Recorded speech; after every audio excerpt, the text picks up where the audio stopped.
Čau, kur mēs šobrīd atrodamies? Mēs šobrīd atrodamies Pauls Stradiņa Kliniskajā universitātes slimnīcā sirds ķirurģijas operāciju blokā. Un ar ko tu nodarbojies? Es esmu perfuzionists, jeb mākslīgās asinsrites speciālists, kurš ikdienā sirds operāciju laikā nodrošina pacientiem mākslīgo asinsriti.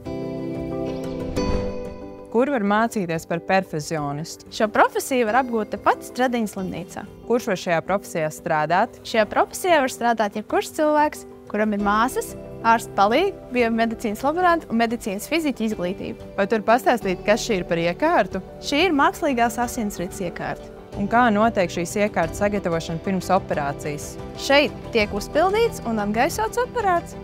Šeit šis ir galvenais sūknis, kas nodrošina mākslīgo asinsriti. Un šeit var redzēt galvenos rādītājus, kuriem jāsako līdz mākslīgās asinsrites laikā. Vai vari nosaukt 3 galvenās īpašības, kurām ir jāpiemīt perfuzionistam? Zinātkāre, atbildība un stingrs raksturs. Cik atbildīgs ir šis darbs? Skalā no 1 līdz 10 – 100.